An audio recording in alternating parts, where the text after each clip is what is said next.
Bonjour, moi c'est Kabibi Chaude, la conteuse africaine francophone. Je partage des histoires de vie réelles et vécues sur ma chaîne YouTube. Si c'est la première fois que tu tombes par hasard sur une de mes vidéos, n'hésite pas à rejoindre la team Kabibi Chaude en t'abonnant et surtout en cliquant sur la cloche de notification pour être au courant des vidéos que je partage.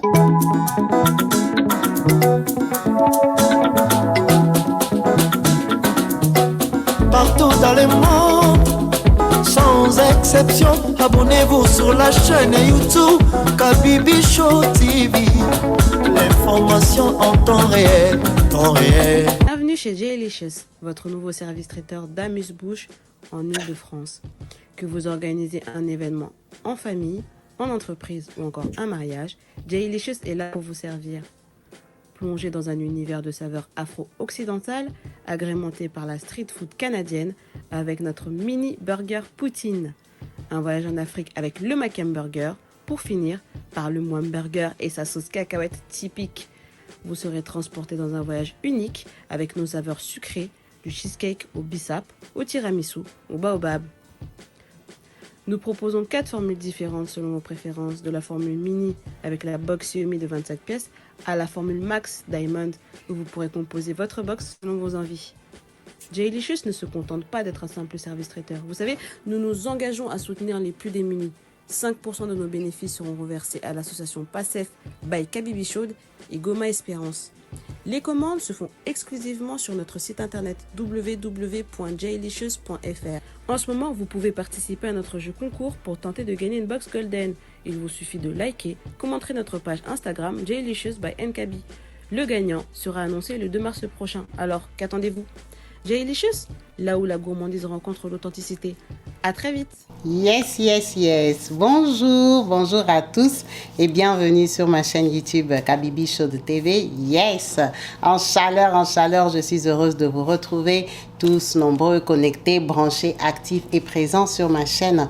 Merci beaucoup à vous tous qui n'avez pas hésité à rejoindre la chaîne en vous abonnant. Thank you. Merci à vous tous qui n'hésitez pas de liker et surtout de partager les vidéos autour de vous pour qu'on s'agrandisse et puis pour qu'on ait plus d'histoire. Plus on partage des vidéos, plus on donne des expériences des personnes différentes, des cultures et des religions différentes. Merci à la team pour l'effort que vous faites de rester poli, décent et courtois dans les commentaires. C'est ça qui fait notre force sur YouTube. Nous sommes exceptionnels, distingués. Franchement, on sent ici le niveau. Merci à vous tous qui n'avez pas hésité à rejoindre Kabibi Loba le soir, sur laquelle on partage des histoires courtes de vie, sur lesquelles on peut appeler, commenter, parler en live, en direct, encourager les personnes qui nous exposent leurs problèmes. Merci beaucoup à vous tous qui n'hésitez pas à nous donner vos petits soucis de la vie qui sont vraiment étalés et discutés, débattus sur la chaîne en direct. Merci la team. Vous faites la force sur YouTube, vous faites une team de qualité. Aujourd'hui, nous avons une histoire d'une maman de la team, une vraie, une sistou, une maman très présente qui appelle beaucoup sur Kabibi Loba. En tout cas, merci pour ce travail-là et merci pour ce témoignage. Notre maman dit, on va commencer par l'histoire de sa maman et prochainement, on va parler d'elle-même, de son expérience personnelle. Notre maman, Elisa, nous a appelés depuis la France. Thank you à toutes les mamans françaises qui sont là, qui sont très présentes, actives, qui partagent leur intimité. C'est vraiment le but de la chaîne, d'échanger, d'apprendre des autres pour s'améliorer en décision, en comportement. Maman Elisa nous dit ceci, on va parler de sa maman, qu'on va appeler maman Albertine. Maman Albertine, aujourd'hui, dont on parle, elle a 79 ans. On va partager de son expérience et sa vie.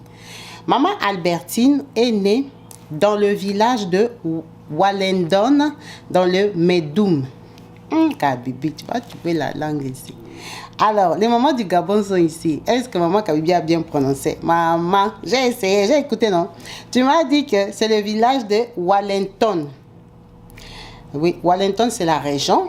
Et le village, c'est Médoum. Médoum. Voilà, j'ai écrit Médoum. Elle est née dans le Médoum. Des parents, elle a grandi. Elle a évolué jusqu'à 14 ans. À 14 ans, avec les mauvaises influences, la curiosité des filles, je vais tout connaître, elle est partie tomber sur un militaire. Ces militaires-là, c'était un homme marié qui était venu en mission ou en délégation ou quoi que ce soit. Mais en tout cas, c'était un monsieur du village voisin. Quand elle rencontre ces militaires-là, il profite d'une fille de 14 ans. Pasteur Kassambakan. Les pasteurs Kassambakan, là, ils sont là depuis longtemps. Des gens, des pasteurs là qui touchent, qui poussent des petits-enfants. Donc, ces militaires-là, ils profitent d'une mineure de 14 ans. Elle ne connaît pas la vie, c'est son premier, elle tombe enceinte. Quand elle tombe enceinte, elle accouche d'un fils. Son grand garçon, qu'on va appeler Eddie. Quand elle accouche Eddie, elle est tellement jeune que c'est les scandales dans la famille et tout. Au village, là, elle n'étudie pas, elle fait les chants. Donc, avec Eddie, elle commence à se battre, à décider de se battre à 15 ans. Ça ne donne pas, parce que les militaires, là, il était des passages, en fait. C'est les gens, le gars, il est venu pour 2-3 mois de mission, il t'a engrossé. Tu sais de quel village il est, mais tu ne peux pas le suivre là-bas, c'est un village qui est loin. Elle est restée avec l'enfant toute seule, les parents indignés. Elle a bossé dans les champs jusqu'à épuiser. C'est comme ça que, à 16-17 ans, elle décide de quitter son village là de Medoum pour aller à Njolé. Quand elle arrive à Njolé, elle a déjà 17 ans. Elle part tomber sur un monsieur, un papa, qui a déjà 40 ans. Lui, ce papa-là, comme il la voit toute seule. Pourquoi toute seule? Elle a pris son bébé, son fils Eddie, elle a laissé à son grand frère qui est déjà mature, qui commence la vie, qui a un peu de sous, qui est marié. Donc, grand frère, élève pour moi Eddie. Eddie reste là-bas, elle part à Njolé. Quand elle arrive à Njolé, avec l'état d'esprit de commerce, parce qu'elle faisait les champs, elle est venue avec ses petits business, ses maniocs, ses feuilles de manioc et tout ça, tous ces légumes qu'elle vendait. Elle dit, je vais commencer les business en Njolé, je vais m'installer et puis je vais grandir dans mon commerce. Le papa là, il décide de la prendre, de la ramasser comme, on ne sait pas, énième femme. En tout cas, elle devient la femme de ce monsieur. Avec lui, elle fait 2 enfants. Elle vit avec lui, on va dire de 17 ans à 25 ans. De 17 ans à 25 ans, elle est femme d'affaires, cultivatrice et elle vend. Elle met au monde 2 enfants, un garçon et une fille. Ça veut dire que dans la vraie vie, elle a 3 enfants. Un qui habite chez son grand frère, son grand frère est en train de l'éduquer, et les 2 enfants qu'elle a accouchés à Njolé. Après ça, qu'est-ce qui se passe? Le monsieur là, avec qui elle fait les enfants, le monsieur de 40 ans, il est reconnu comme sorcier. Gros sorcier dans les villages. Il a tellement ensorcelé, bloqué les vies des gens que les villageois là sont fatigués. Excusez-moi, je ne sais pas si Njolé c'est un village, mais Njolé là-bas, le monsieur là, on savait que c'était un sorcier. Qu'est-ce qu'on a décidé de faire? De l'empoisonner. On a empoisonné le papa de ses 2 enfants. Maintenant, elle n'a que 25 ans. Elle va faire quoi? Elle reste seule. Ah, le mari est mort, tu n'es pas la première femme, il a les grands enfants. Elle commence à se débrouiller avec les 2 enfants à charge. Femme très courageuse. Très courageuse. Maman, elle part tomber sur un garçon qui s'appelle François. Si elle a 25 ans, François a 17 ans. Elle aime François. Elle a craqué François. François a 7 ans de plus qu'elle. 7 ans. François, l'amour, elle est folle de François. Quand elle rencontre François, François est en train de passer le bac. Donc, elle est genre une tata de 25-26 ans, qui a déjà 2 enfants, qui fait le commerce, qui vend, qui achète et tout ça. Elle connaît la vie. Elle a déjà 3 enfants, mais 2 enfants en Njolé. Ok, François est d'accord. Il sort avec elle. Alors, on va appeler François Gigolo ou on va appeler François qui? Elle sort avec François. Ça se passe très bien. François termine. François lui dit que lui, il veut aller passer le concours militaire à Libreville. Il a une grande vision. Il ne veut pas s'arrêter à Njolé. Lui, il veut devenir quelqu'un, officier, monter en grade. À Njolé, là-bas, il n'y a rien. Lui, il veut partir. Elle n'a pas le choix. Elle fait quoi? Elle porte la grossesse de François. Elle porte la grossesse de François. Elle accouche d'un garçon. Quand elle accouche du garçon, elle est à terme, c'est quand François part. Quand François part, il laisse la grosse grossesse le gros ventre vraiment prêt à délivrer, mais c'est le moment du concours. François monte à Libreville. Il est très très conscient qu'il a laissé une femme à terme. François arrive là-bas, il passe le concours, Dieu lui fait grâce et réussit. Elle est là déjà accouchée, ça veut dire que François est papa. François est traumatisé par le fait d'être papa. François sort avec une tata, une grande, qui connaît la vie, qui l'a malaxé, qui a cuisiné, qui a tout fait. La femme d'un vieux de 40 ans qui est décédé, c'est quelqu'un qui a l'expérience. Donc, François décide de la faire venir de Njolé à Libreville. Quand elle arrive à Libreville, elle a 3 enfants. Mais sinon, elle a accouché 4. Parce qu'il y a un qui est chez son grand frère. Elle arrive à Njolé avec 3 enfants. 2 du papa sorcier décédé et 1 de François. Il s'installe. Elle faisait le commerce. Elle a un peu de moyens. Elle décide quoi? D'acheter un terrain à Libreville. La maman aujourd'hui dont on parle, elle a 79 ans. Donc dites-moi, quand elle avait 27 ans, les terrains coûtaient combien à Libreville? Pas grand-chose. Elle avait ses moyens, elle achète les terrains. Pourquoi elle achète les terrains? Pour faire l'agriculture. Parce que c'est ça le travail qu'elle a connu dans le Médoum. Elle était agricultrice avec ses parents. Donc elle commence à acheter les terrains. Les terrains. François devient officier. François lui fait porter, deuxième grossesse. Troisième grossesse. Dans les affaires. La dame, elle achète les terrains. Elle plante. Elle fait ça. Elle est active. En même temps, comme c'est la ville. Quand tu fais les plantations, tu ne vas pas aller t'asseoir là comme ça, attendre, regarder comment ça pousse. Ça veut dire que quand ça pousse, toi, tu peux faire autre chose. La dame commence à faire les ménages. Ménage des bureaux, ménage des patrons, ménage et tout ça. Femme active, elle est consciente que François, là, il a 7 ans de moins qu'elle. François, il est militaire. Ça veut dire quoi? Il a une femme très débrouillarde, une femme qui gagne l'argent, une femme qui est maman, une femme qui assume la maison.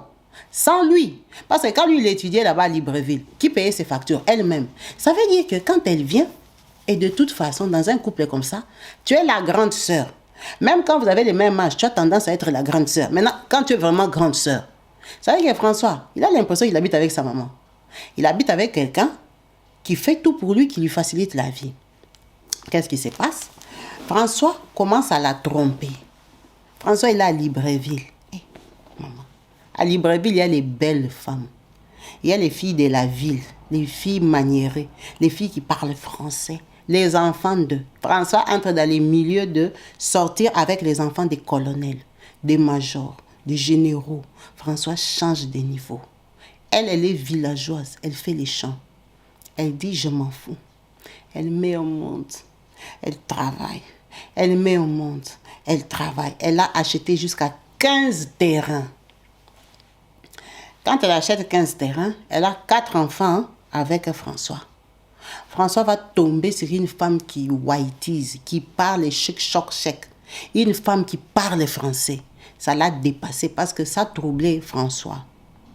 François commence à aller dormir là-bas 3 jours. Une semaine, elle panique. Elle a déjà ses 2 enfants du papa sorcier. Elle a 4 enfants avec François. Ça lui fait 6. Donc, elle est en insécurité. Elle doit reconquérir François parce que François a trouvé quelqu'un à sa taille. Elle doit le reconquérir. Elle est villageoise, elle fait les chants. Elle appelle François, commence à flatter François. Oh, moi, si tu veux que je revienne ici, il faut que tu me donnes un terrain. J'ai besoin d'argent.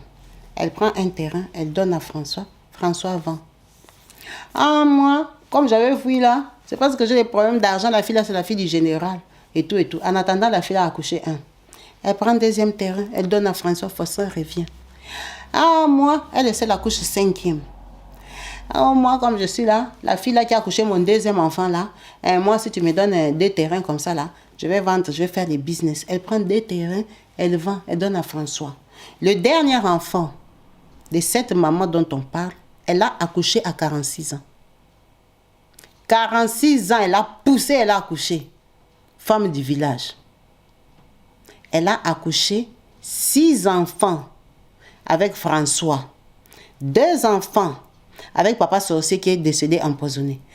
Un enfant avec les militaires qu'il avait fui, les militaires là qui habitaient dans un quartier voisin. Donc elle avait 9 enfants. Elle s'occupait toujours de ses terrains. François lui a bouffé toutes les 15 parcelles. Quand il lui bouffe les 15 parcelles, elle a déjà les quarantaines. François n'est toujours pas revenu. Avec la fille là, ils ont fait 3 enfants. Sans compter maintenant que il sort aussi avec d'autres filles. Quand elle a accouché le dernier bébé à 46 ans, elle n'avait plus l'argent, elle n'avait plus les terrains. Ça l'a dépassée. Elle était découragée. Son enfant qu'elle avait mis au monde à 14 ans, avec le militaire, qui a grandi chez son frère, cet enfant-là avait étudié. Il a étudié, il a terminé. Il a commencé à se battre dans la vie, investi. Il est devenu businessman. Tellement qu'il souffrait des manques d'amour de sa maman, il a décidé quoi? De lui construire une maison à Médoum là, dans leur village. Il lui a construit une maison là-bas. C'est comme ça que la maman, quand elle apprend qu'elle, de ses propres mains, elle n'a plus rien, François a tout mangé, elle décide de rentrer vivre à Médoum, dans son village natal, parce que son fils lui a construit une villa. Son grand garçon, quand elle avait déjà des 47 ans là, elle avait mis au monde son fils à 14 ans, il avait quel âge? C'était un grand garçon, marié, qui avait déjà une famille bien installée. Donc la maman, elle rentre au village. Quand elle arrive, elle quitte François. François n'est pas au courant. François est en balade chez ses femmes.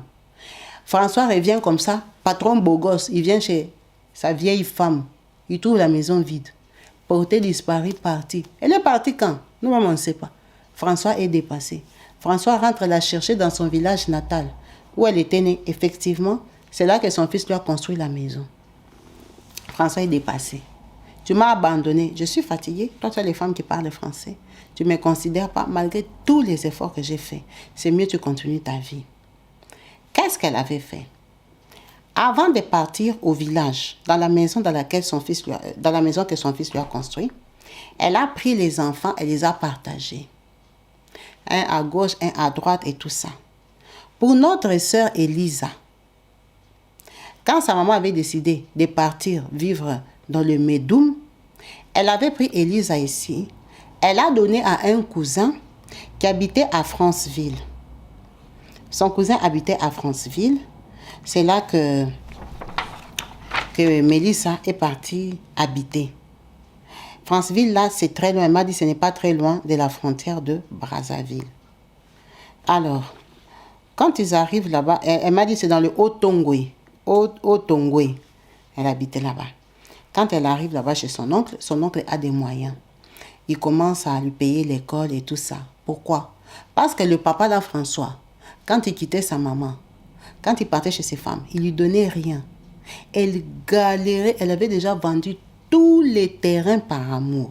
Tous les terrains. Elle était obligée de commencer à souffrir avec les enfants. Les enfants allaient demander la nourriture chez les voisins, allaient demander l'huile, allaient demander le sel. Elle galérait tellement que c'est Dieu, c'est moi qui a fait grâce à son fils qu'elle avait mis au monde à 14 ans, de toucher son cœur et de faire revenir la maman là. Parce que le monsieur était parti, il faisait sa vie avec les filles intellectuelles. Elle a dit, son papa là, il sortait même avec les filles qui étaient les filles du président, du ministre. Il était beau gosse. Elle m'a envoyé leurs photos. Un papa beau gosse, un papa tout frais. Mais il était militaire, il n'était pas officier gradé. Mais la beauté là lui faisait ouvrir des portes. La maman est fatiguée. La maman rentre au village. François vient supplier. Mais François, il supplie, ce n'est pas les gens. Je vais te prendre en charge. Je vais m'occuper de toi. Elle a refusé. Elle a quitté son papa à 48 ans. De 48 ans à aujourd'hui 79 ans, elle n'a jamais aimé un autre homme. Jamais. Elle était dégoûtée par les hommes. Elle a continué ses plantations là-bas, comme c'était sa profession, sa spécialité. Elle a continué à se battre avec les 3 derniers enfants.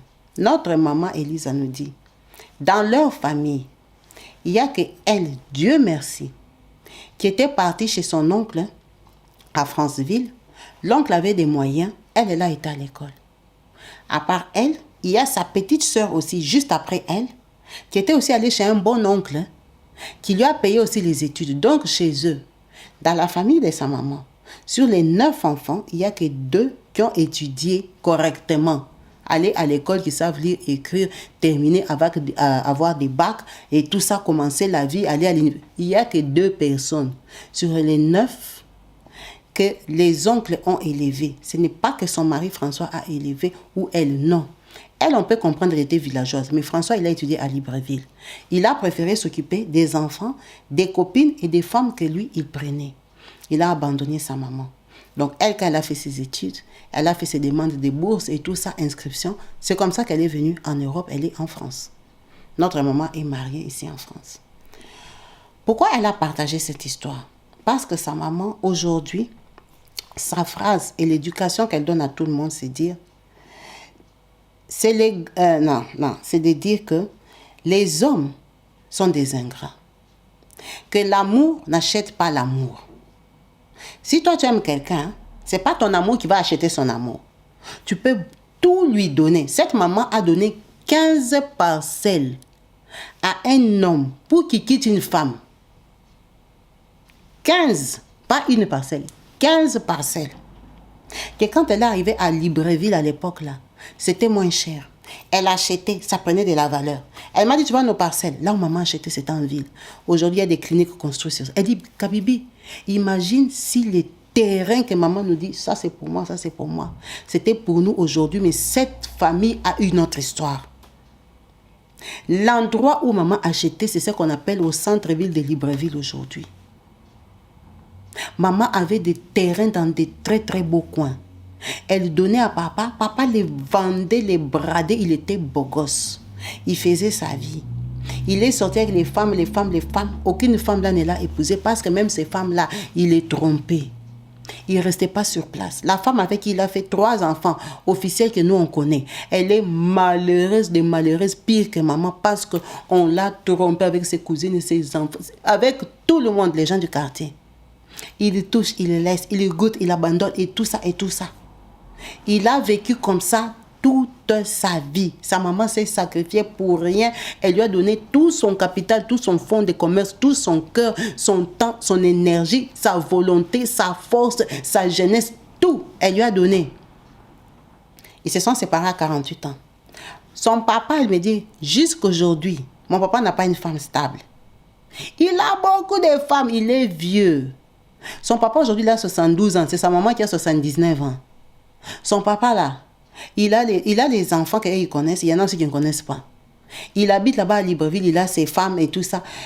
Elles ont des numéros. Maman numéro 1, on dirait qu'il y a des numéros 2. Elle dit, je ne sais pas combien de tatas il m'a déjà présenté. Maintenant, le problème de leur maman, c'est quoi? Elle demande pourquoi, elle particulièrement, elle et sa sœur qui ont très bien réussi, vu que son fils aîné, qui lui avait construit la maison, est décédé. Son fils là est déjà décédé.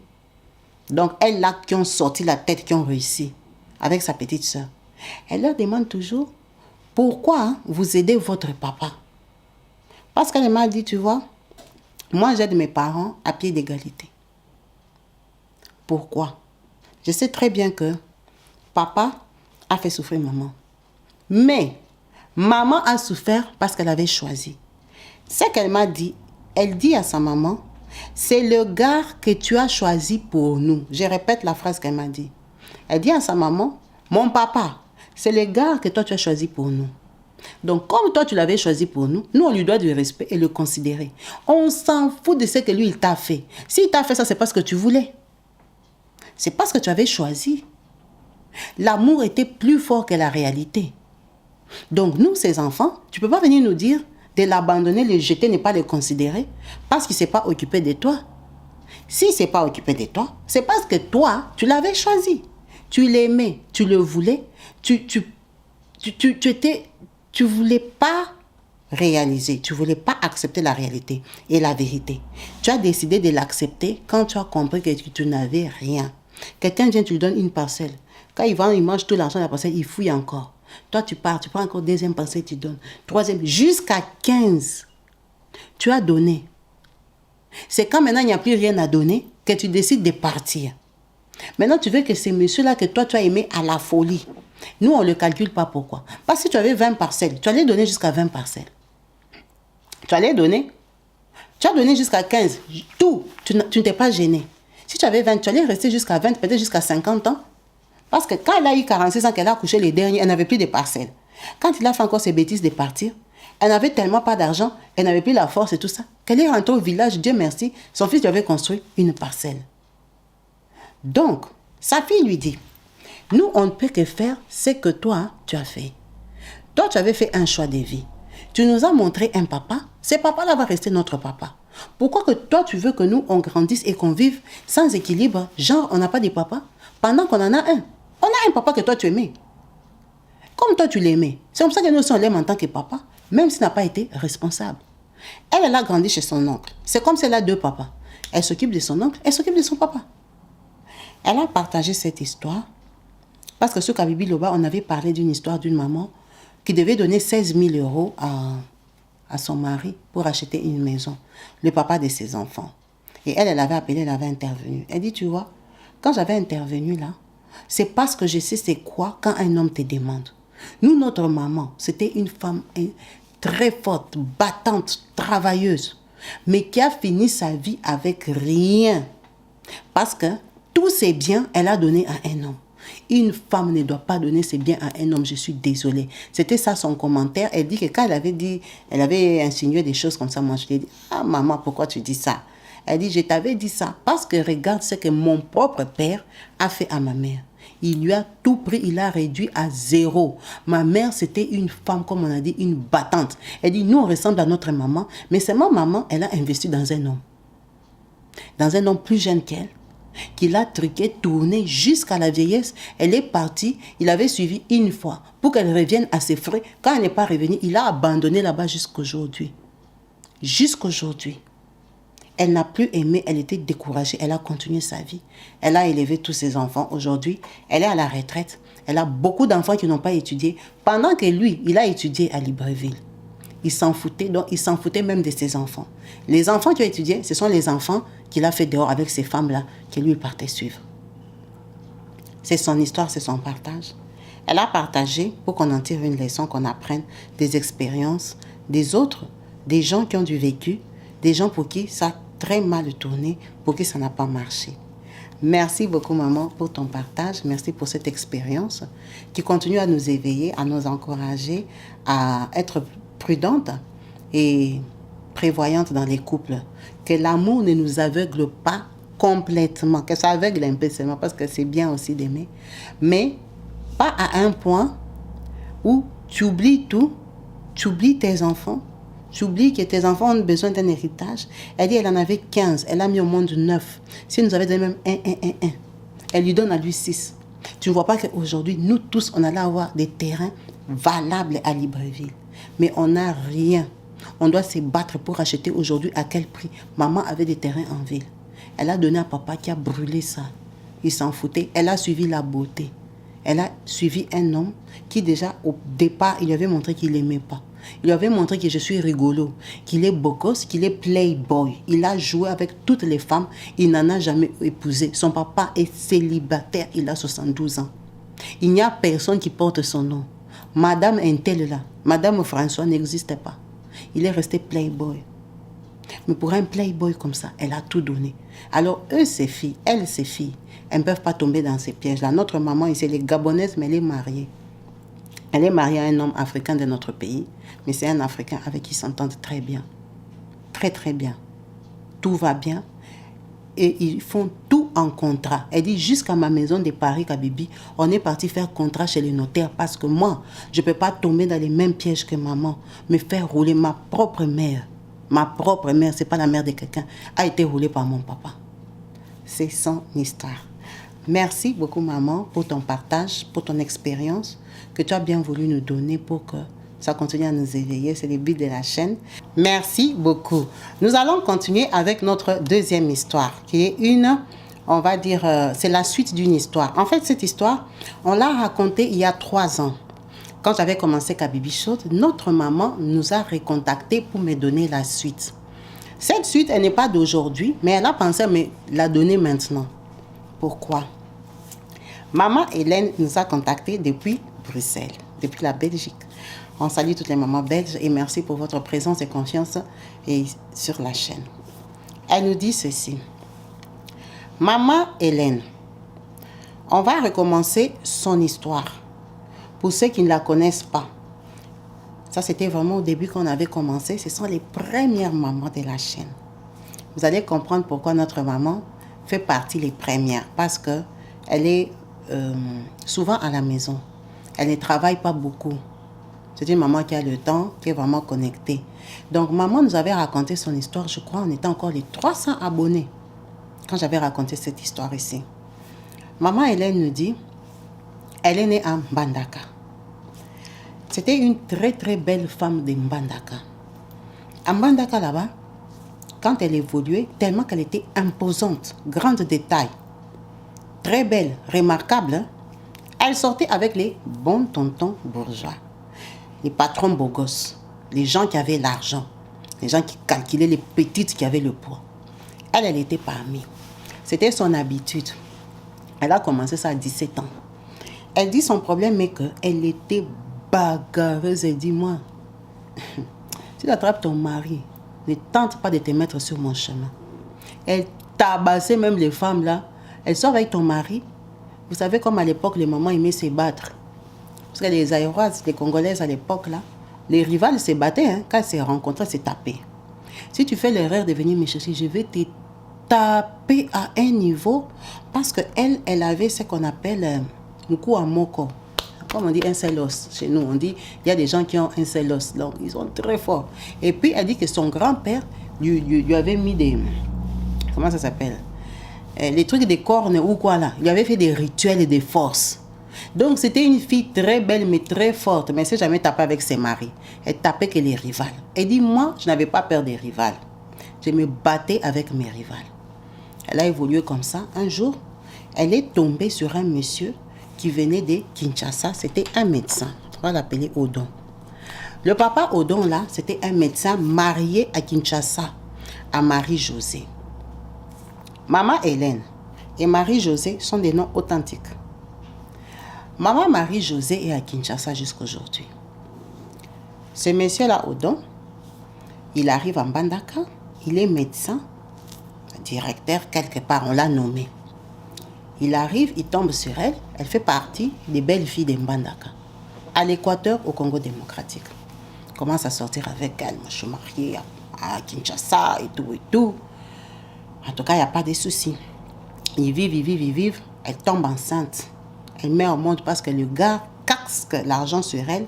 Et puis, elle a déjà grandi. Elle a déjà les 23 ans, 24 ans. Elle accouche. Quand elle accouche, elle commence à lui imposer les choses. Moi aussi je veux, moi aussi je veux, moi aussi je veux. À l'époque, le monsieur là, il construisait une maison à Kinshasa. Il construisait sa maison à la cité Maman Mobutu. Il construit la maison sans souci. Elle est en Mbandaka, elle entend seulement Kinshasa. Elle ne connaît pas bien Kinshasa, elle a déjà été une fois avec un dur gars qui l'avait amené à Kinshasa. C'est comme ça qu'elle lui dit non. Moi je veux aussi la maison ici en Mbandaka. Moi, je peux avoir les terrains. Je veux aussi la maison. Le monsieur accepte, il lui achète les terrains. Commence à construire pour elle. Quand il construit, elle entend seulement dans les conversations du monsieur. Mais il faut faire monter maintenant pour les escaliers. Et maintenant, oh, toi, c'est quel genre de maison que tu construis à Kinshasa? Oh, il construit une maison en étage. À Kinshasa, il a déjà 3 enfants. Tout ça, maintenant, il faut que la maison soit grande. Elle dit non, moi aussi, je veux la maison en étage ici, en Mbandaka. Elle s'est battue comme elle pouvait. Le monsieur l'a construit quand même une grande maison. Sa maison n'est pas étage, mais sa maison est belle. Elle a vraiment une grande maison. Ça veut dire que Marie-Josée, la femme légitime de Kinshasa, apprend que son mari, Odon, là-bas en Mbandaka, il a déjà fait un enfant à une fille de là. Il a fait un enfant, il lui a construit la maison, il y a les fuites parce qu'il y a les gens qui viennent, il y a les gens qui partent. Marie-Josée, elle achète les poissons, les choses de Mbandaka et tout ça, elle vend le crocodile à Kinshasa, elle est connue. Et puis souvent aussi, elle va à Mbandaka chez son mari. On peut dire par année, elle part une fois ou deux voir son mari, mais c'est sinon le mari qui vient parce qu'il a des rapports à faire à Kinshasa. Elle est au courant, elle est très jalouse, elle est énervée. Mais le mari fait 7 ans en Mbandaka. C'est long. À chaque fois, on renouvelle le dossier. À chaque fois, on renouvelle le contrat. À chaque fois, ça veut dire que le mari, là, il vit vraiment avec Hélène. Alors, elle est au courant.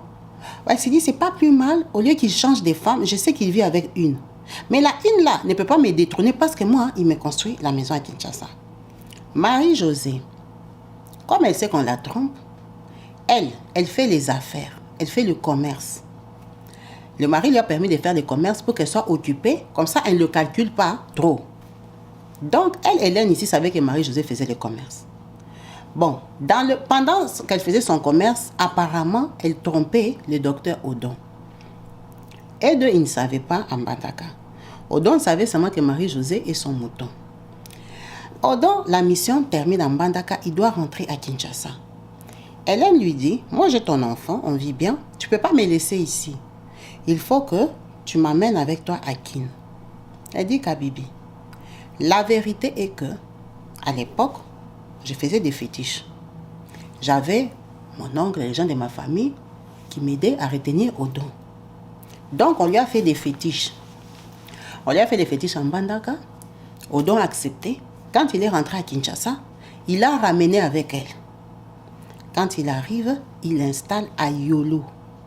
Yolo, c'est un quartier de Kinshasa qui est bien. Il prend une maison à Yolo.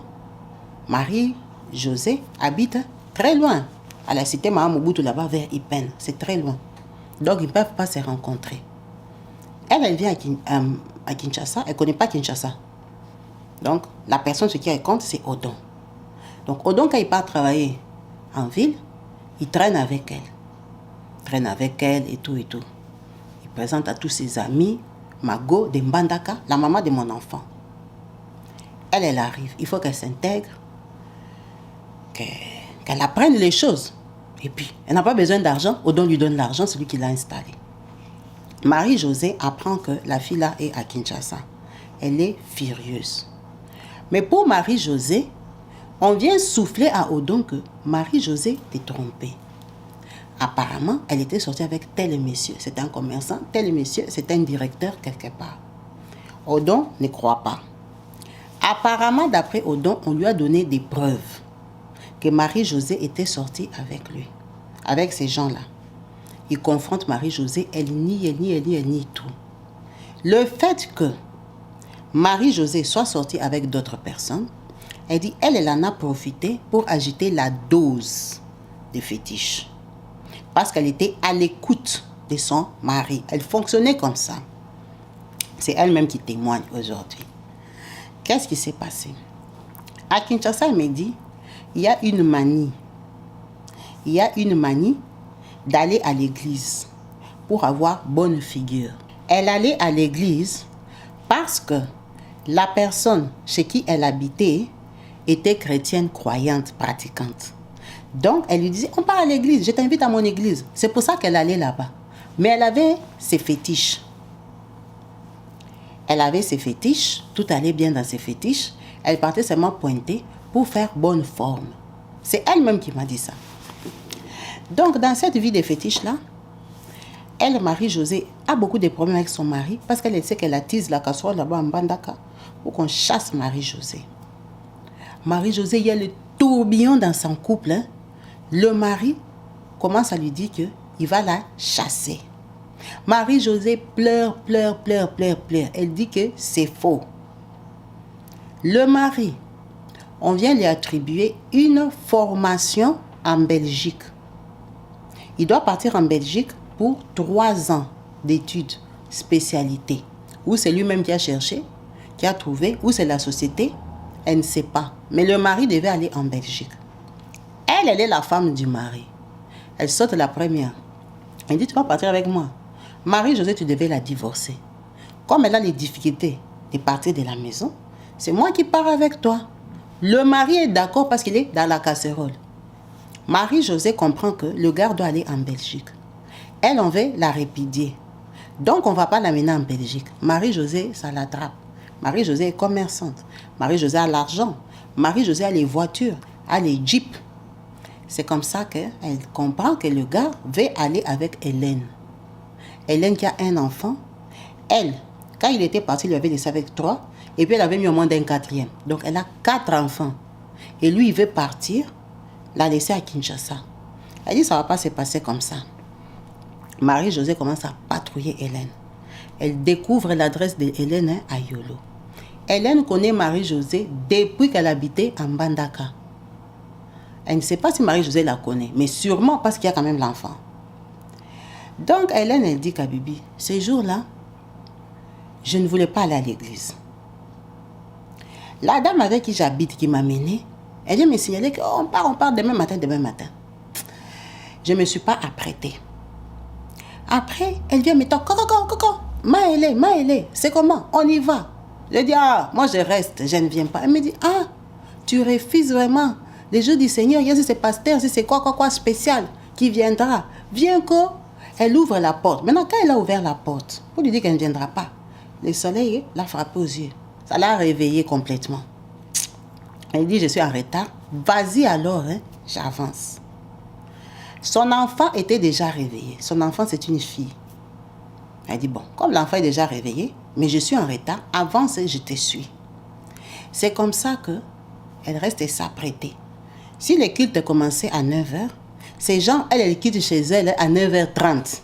Le temps qu'elle marche à pied, elle prend les taxis, elle prenait un arrêt ou deux, elle descend au culte, elle va arriver vers les 10h, 10h15. C'était ça son plan. C'est pas trop tard, tu vas arriver, les gens, alléluia, ils sont en train de chanter. C'est pas grave, tu vas trouver la prédication. Elle dit, je ne voulais pas aller, je ne voulais pas, mon cœur était lourd. Donc elle s'est apprêtée, finalement elle sort. Quand elle sort là, vers les 9h30 avec l'enfant, elles sont en train d'aller. C'est dimanche. Elle me dit, dimanche, Yolo, c'est un quartier bouillant. Bouillant le soir, vraiment jusqu'à minuit, 1h du matin, les gens sont dans la rue, les gens montent, les jeunes filles, les belles et tout ça. Ça veut dire que dimanche matin, les gens dorment. C'est calme, c'est frais, tu respires. En tout cas, il n'y a pas le monde qu'il y a le soir. Donc, elle sort de chez elle jusqu'à la grande route. En tout cas, elle peut marcher au moins 5 minutes. Et puis, il y a le grand boulevard, le goudron, comme on appelle. Pour prendre son taxi, faire juste des arrêts, arriver au lieu du culte. Donc, elle vient avec l'enfant. Bien sûr que toi, tu vas marcher du côté de la route. L'enfant va marcher du côté du mur du trottoir. Mais il n'y a pas de trottoir. Il n'y a que les petites bordures. Les petites bordures là qui séparent la route du caniveau. Alors, on ne sait pas si on doit marcher sur les caniveaux ou on doit marcher sur les bords des murs des gens. Et on n'a pas construit les trottoirs. C'est une petite rue. Normalement, c'est même une seule voiture qui peut passer là-bas. Donc, elle est en train d'aller vers l'arrêt des bus. Et elle voit une voiture en face d'elle. La voiture était garée. Elle n'a pas fait attention. La voiture démarre. La voiture commence à avancer doucement. Elle s'est dit, bon, c'est peut-être un tonton qui vient déposer une fille de mouvement le matin. Il causait là-bas, il donnait l'argent. Maintenant, il va la déposer et puis il démarre, il part. Non, alors que dans la voiture, c'était Marie-Josée. Elle ne connaît pas la voiture de Marie-Josée. Marie-Josée en 4x4.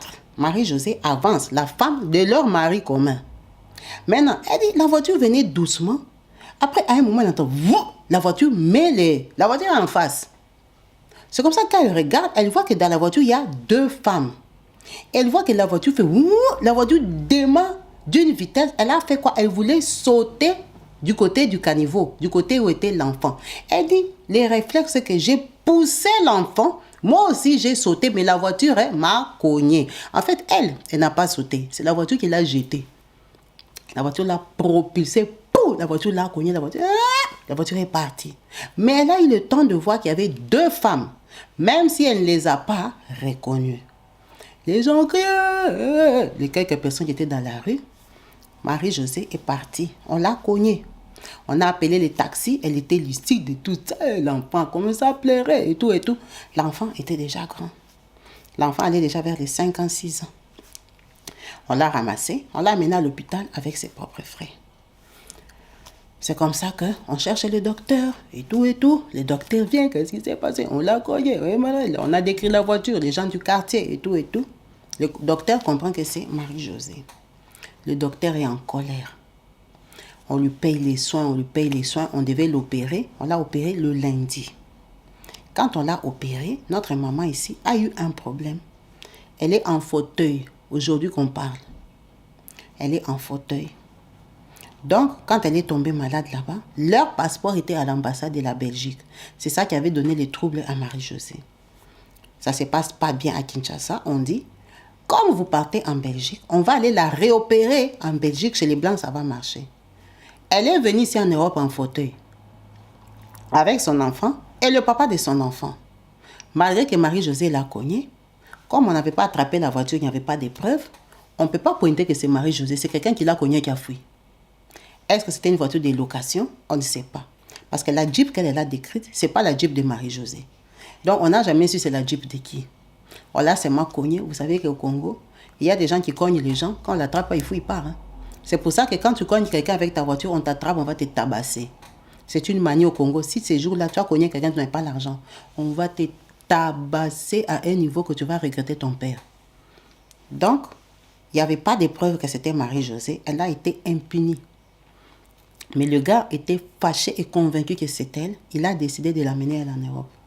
Elle dit, moi je suis arrivée en Europe malade, fatiguée, pas bien. Je venais d'un hôpital, j'allais dans un autre. Quand j'arrive, directement mon dossier devient cas de soins. On commence à me soigner, on me soigne, on l'a opéré en Belgique. Notre maman ici, elle dit, elle peut se tenir debout, marcher parce qu'il y a eu tellement de rééducation, mais elle ne peut pas sortir marcher comme ça seule dans la rue. Quand elle sort, elle s'assoit dans le fauteuil. Mais dans son fauteuil, elle peut s'élever. Elle peut s'élever avec des béquilles, faire un peu des choses. Dans sa maison, elle circule pas en fauteuil. Mais elle s'épuise beaucoup. C'est comme ça qu'elle est venue ici en Belgique. On l'a opérée, soignée et tout. Ils sont venus avec l'enfant. Ils sont restés 1 an. Ils sont restés 2 ans avec le monsieur. Lui, il avait le visa d'études. Elle a fait visa maladie du coup. Elle est devenue en maladie. Elle reste en Belgique. Elle a eu les papiers. Donc, ils s'entendaient, l'harmonie et tout, sans problème. Quand le monsieur termine, quand il étudiait, il avait dit que sa spécialité, il va essayer de tourner son visa d'études en visa de travail, en visa pour rester ici en Belgique.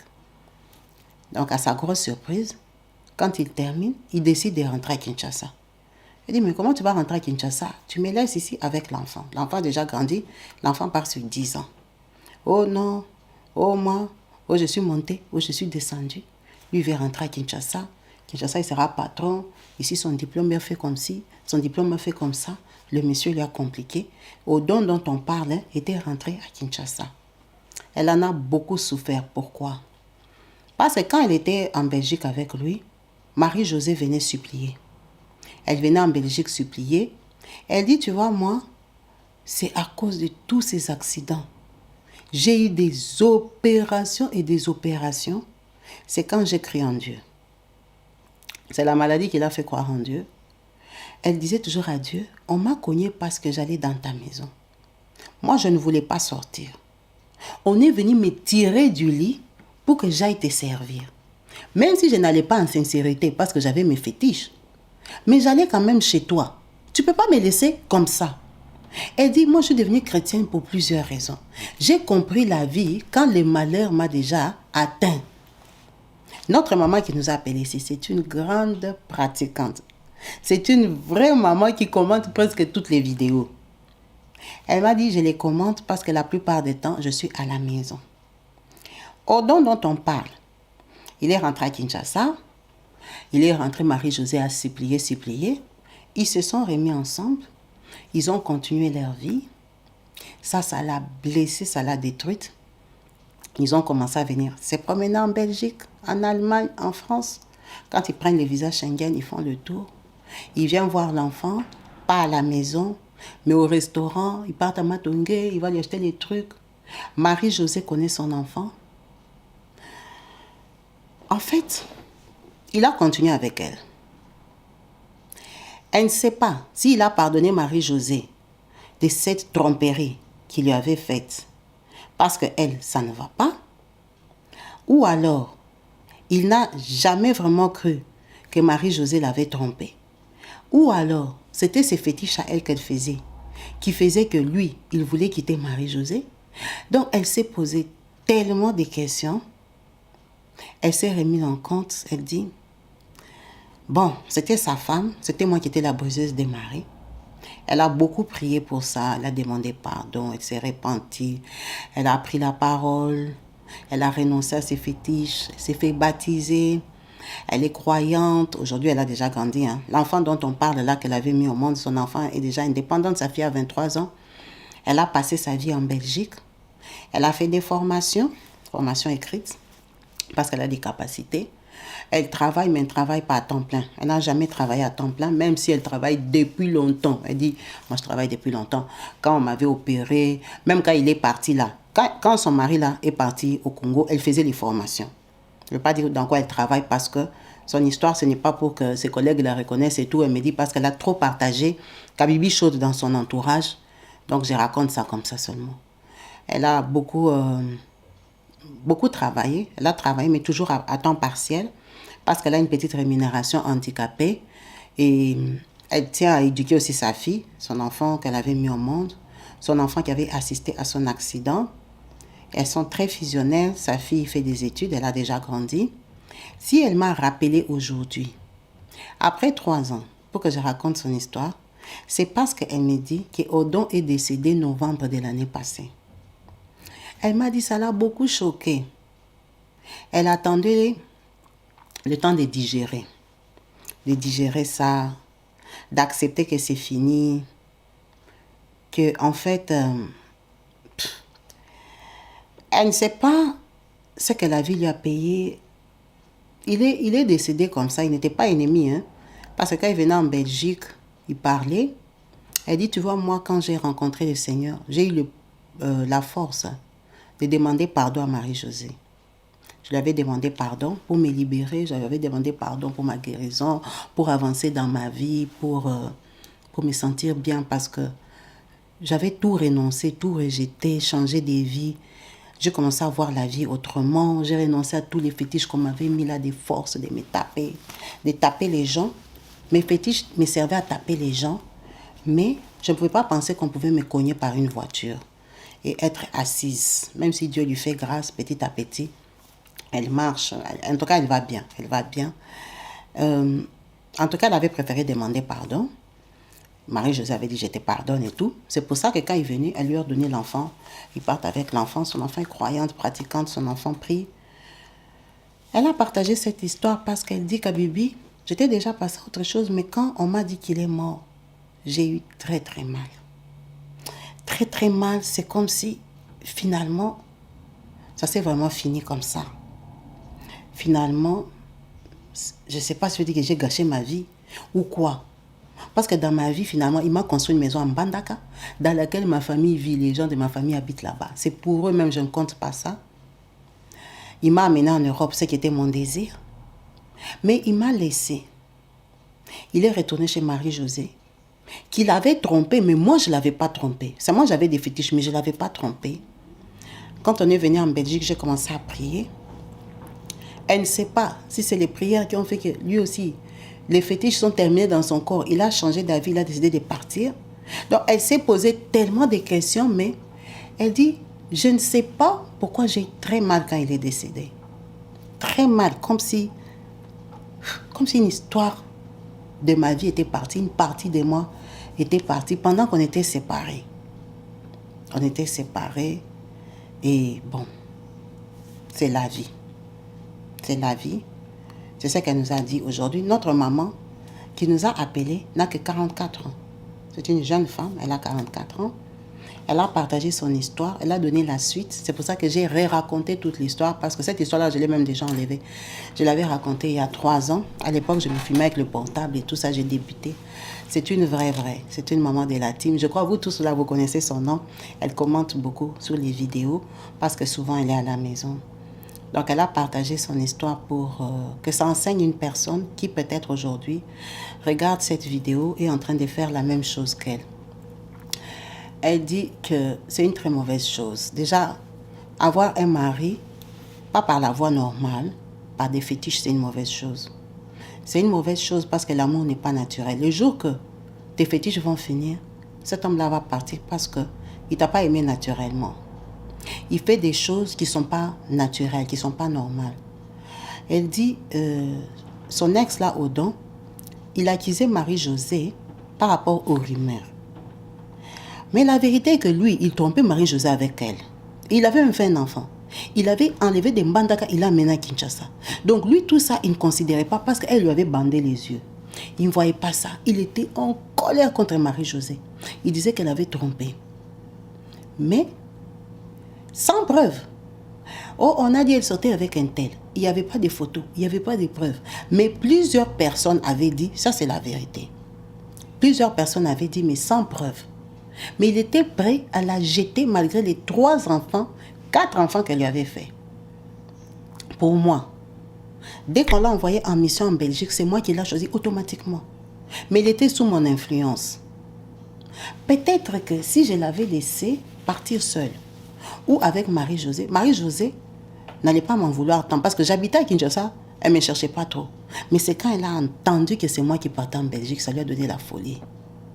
La folie, elle dit, elle peut comprendre que c'était une femme comme elle, mais quand tu es dans la rivalité, que tu es obstiné à prendre le mari de quelqu'un, tu ne te mets jamais à la place de ce quelqu'un-là.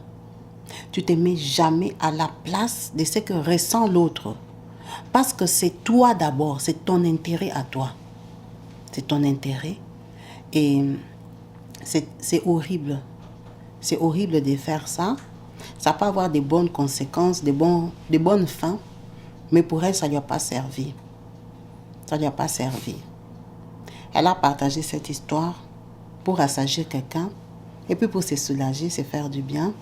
Et donner la suite de son histoire. Merci beaucoup, maman Hélène. Merci beaucoup, my sister. On parle beaucoup avec notre maman au téléphone. Merci beaucoup pour ton partage, pour ton feedback, pour la suite. Moi, ce que je peux te souhaiter, c'est une bonne continuation, un nouveau départ. Maintenant qu'il est parti, comme tu dis, tu te sens libre, on dirait, je ne sais pas, apaisé et tout. Donne-toi aussi la chance de rencontrer quelqu'un, de rencontrer l'amour. Elle avait un fiancé, un Belge, avec qui ils ont vécu presque 5 ans d'amitié, mais ils se sont séparés. Ils se sont séparés, donc ce n'est pas fini, ce n'est pas perdu. Tu peux toujours rencontrer quelqu'un d'autre. Tu peux toujours rencontrer quelqu'un d'autre. Quand tu te sens libéré là, peut-être toutes les alliances que vous avez faites là, c'est ça qui t'a donné cette sensation-là. Donc que Dieu t'accompagne, que Dieu t'aide comme tu as choisi son chemin et que tu t'es rendu compte de tes erreurs, tu t'es repenti. Notre Dieu, c'est un Dieu fidèle, il ne laisse pas ses enfants. Tout est possible à celui qui croit. Donc, si tu lui demandes les désirs de ton cœur, je ne pense pas qu'il va manquer à te les donner si tu es vraiment sincère. Merci beaucoup pour ton partage. Merci à vous tous, la team, d'avoir suivi cette vidéo jusqu'à la fin en espérant qu'elle vous a appris quelque chose et qu'elle va ajouter un petit plus dans votre vie, dans votre quotidien en termes d'expérience. À la prochaine, restez branchés et connectés sur ma chaîne YouTube Kabibi Show de TV. Peace and love chez vous. Bye.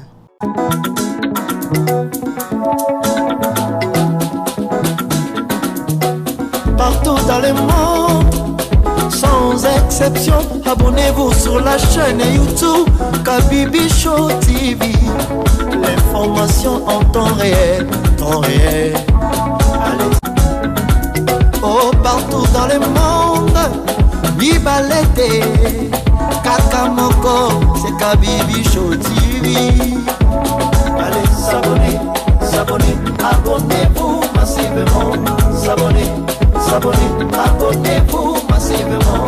S'abonner, abonnez-vous. Oh, maman Kabibi, moi si à Mayele, maman Kabibi, maman Yama Solo, maman Kabibi, la chaîne est actuelle, maman Kabibi, information dans la source, oh, en temps réel, on parle de la réalité, de nos vies et nos parcours que nous traversons chez maman Kabibi. Nous recevons des conseils, des avis, des qualités. Dans la team Kabibi Show, la team de qualité, c'est la team d'exception. Oh maman Kabibi, maman africaine, maman Kabibi, Bendele ya mboka chez maman Kabibi. Moi si kitoko, maman Kabibi, la sagesse, la différence. Elle nous parle des histoires réelles, l'histoire vécue, remplie des émotions, avec éloquence, classe, la maman de la francophonie, maman Kabibi, Kabibi Show TV, maman Kabibi, maman ya bana, maman Kabibi. mama ya boboto, mama Kabibi, Kabibi Show, Kabibi wetwe. La team Kabibi Show TV, benele ya mboka topesi olongonya. Kabibi Show. S'abonnez, abonnez-vous massivement. S'abonnez, abonnez-vous massivement. S'abonnez, abonnez-vous massivement. Topanza sango ya Kabibi Show TV. Toyoki na matoi tomoni na miso tondimi. Tobekeli yoma oko. La team Kabibi Show. Kabibi Show, Kabibi Show. S'abonnez, abonnez-vous massivement. S'abonnez, abonnez-vous massivement. S'abonnez, abonnez-vous.